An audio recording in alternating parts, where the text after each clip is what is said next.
Okay, I've got a really, really neat and moving story for you, and it's about recovery from trauma that can devastate your life, and you can be in a state of devastation for decades and then transform your life really quickly, as you're about to see.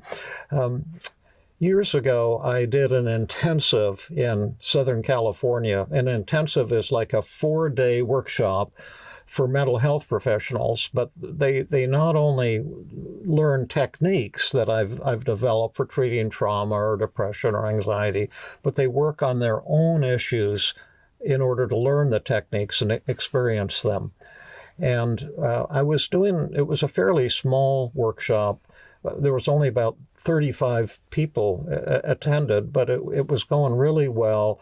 And after like a day or two, we work long hours and people get exhausted and they begin to open up and get vulnerable and feel really close to each other, which is one of the nice things. And there's a lot of crying that happens and a lot of laughter and just kind of a nice experience from a human point of view while they're learning. But there was one fellow who wasn't fitting in, and he was from New Mexico, and he said his name was Pastor Johnson. Now, I'm just disguising his name, and he said he was a pastoral counselor. And he didn't seem to be, kind of coming down to earth with the other people. And I don't know if you've ever noticed how sometimes ministers pray with a warbly voice. They say things like, "Oh, dear God, please bless us, thy children," when they pray. And it sounds so fakey to me. And my father used to do like that when he prayed for the congregation. And I used to say to him, "Dad, why do you warble your voice? Does that help it go through up the sky to get to God better? And why do you always pray in medieval English? Doesn't God understand modern English?" But I guess that's just my pet peeve, and sorry if it sounds nasty. But the thing is, that's how Pastor Johnson sounded all the time. He sounded like a phony. To be honest, and so I was a bit concerned about that. Well, I was talking about the anxiety and how sometimes pictures in our mind can trigger anxiety. It's not just thoughts like the plane might crash, but you have the picture of a plane crashing. And that can terrify you if you have a fear of flying. And so I was talking about how you could kind of put pictures in your mind, something called cognitive flooding, to help overcome traumatic memories or things that are frightening to you. And I'd been demonstrating it for about 30 minutes, and I was ready to move on to another techniques. And then Pastor Johnson raised his hand and said, "Can I ask you a question, Doctor?" And I said, "Oh, absolutely, you can. What's your question?" And he said, "Well," he said, "Did you say that pictures in your mind can sometimes be very emotional?" And I said, "Yes, that's right, Pastor Johnson." And he said, "Well, I think I'm getting a little emotional right now because there's a picture in my mind." And he was softening a bit, and he looked shaky. And I said, "What's the picture in your mind, Pastor Johnson?" He said, I'm seeing my nephew, Jimmy." And I said, "Well, tell me about Jimmy." And he said, "Well, you see, Dr. Burns, all you people at the workshop, you think I'm a pastoral counselor, but that's not who I am. I have actually a different identity." I said, "Oh, that's interesting. Who are you then?" And he says, well, my name is Johnson, but my true career is a pilot." And I said, "Well, what airline do you fly for? That's kind of cool. And why did you disguise your identity?" And he said, "Well, I haven't flown for 25 years, and I do pastoral counseling, but I'm a pilot. That's who I really am." And he said, I was in Vietnam, and I was in charge of the bombing missions over North Vietnam and Cambodia. And one day I got a letter from my sister, Jimmy is my nephew. It was my sister's son, only son, and she said, "Don't let anything happen to Jimmy. We pray for him every night that he's safe." And he said, and that day Jimmy came back in a body bag. And he'd been over some kind of a helicopter thing, and they were attacked and shot up really bad, and it crashed. And he said I had to go and identify him. He was in a body bag, and they opened the body bag, and his face had been blown off, but I knew it was Jimmy, and I thought I was going to have all of this powerful emotion and start sobbing. But the moment I saw that his face was blown off, it's like somebody flipped a switch in my brain, and I couldn't feel anything all of a sudden. I couldn't feel any emotions. And I started to obsess. And for 2 days, I was obsessing nonstop, and I kept saying to myself, should I go home for the funeral or should I stay and do my duty? Should I go home for the funeral or stay and do my duty? I just those words kept going through my head, and I couldn't figure out what to do. And finally, they flew them back to the United States for their funerals and deliver their bodies to their families and loved ones.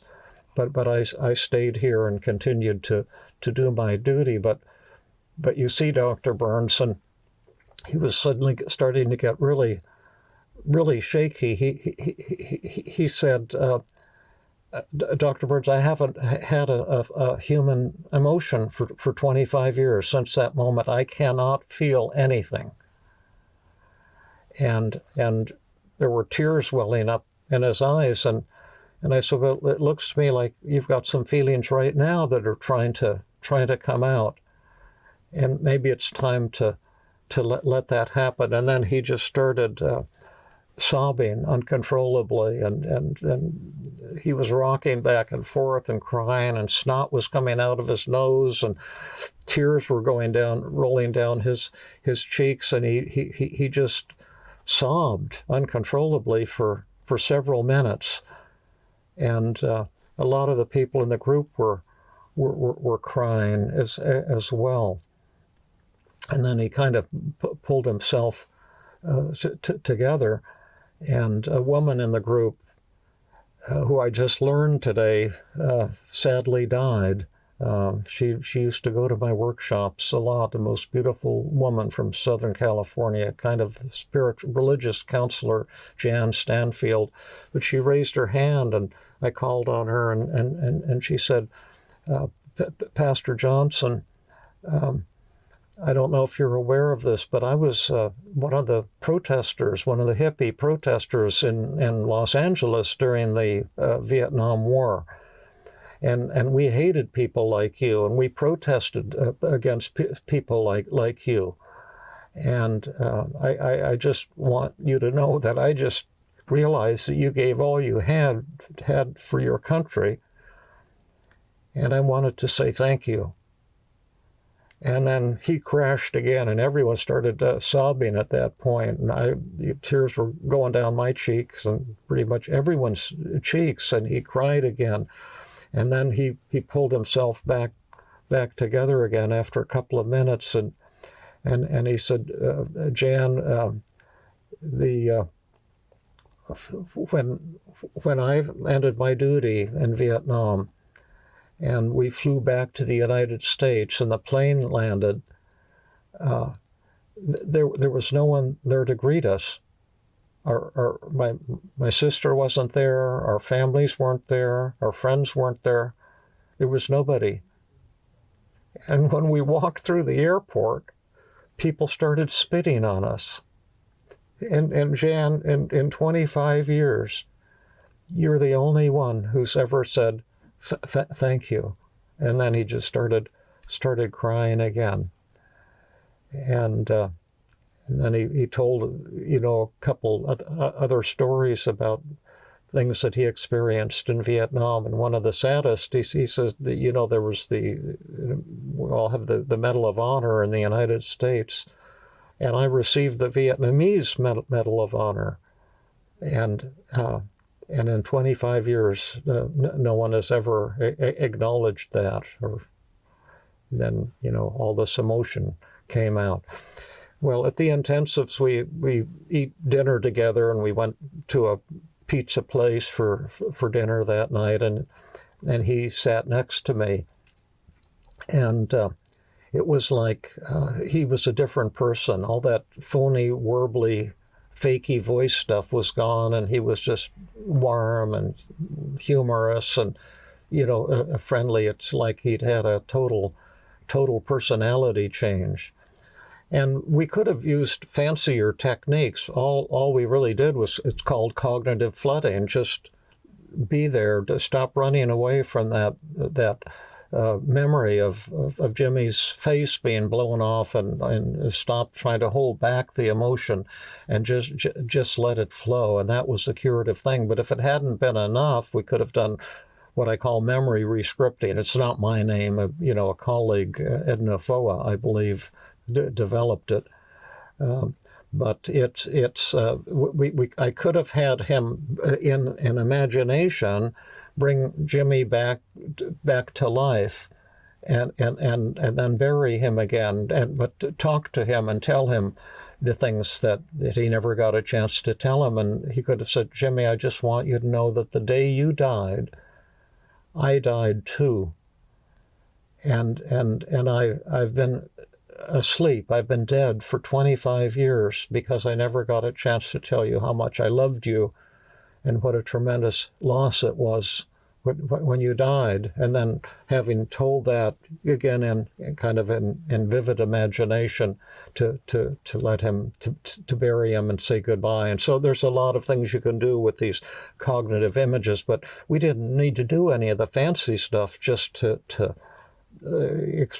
encourage him to face the thing he was afraid of, and to let the anxiety come and the tears flow.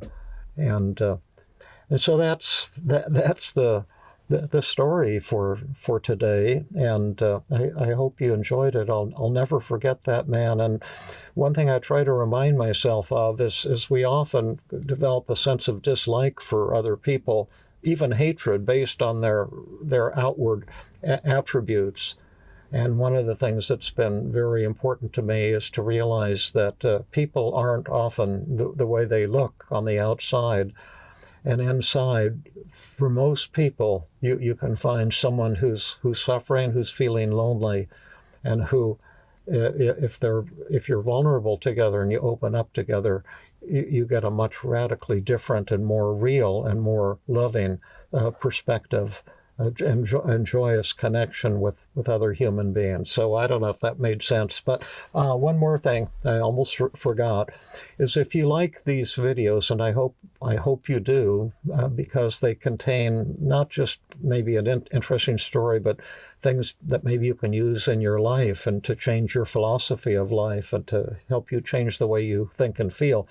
But if you like these, I guess do a like. I'm elderly and half demented, so I don't know about all this modern stuff, but I guess you can like a video, and that will help our numbers.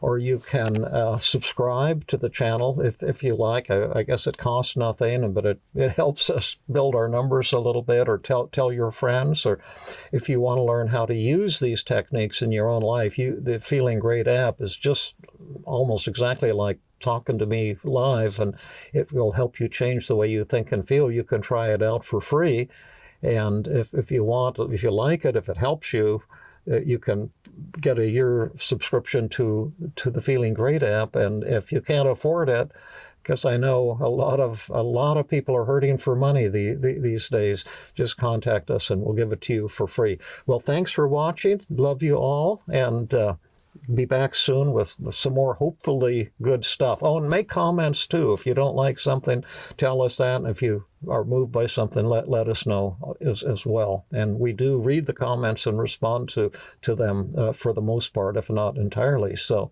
okay, bye-bye.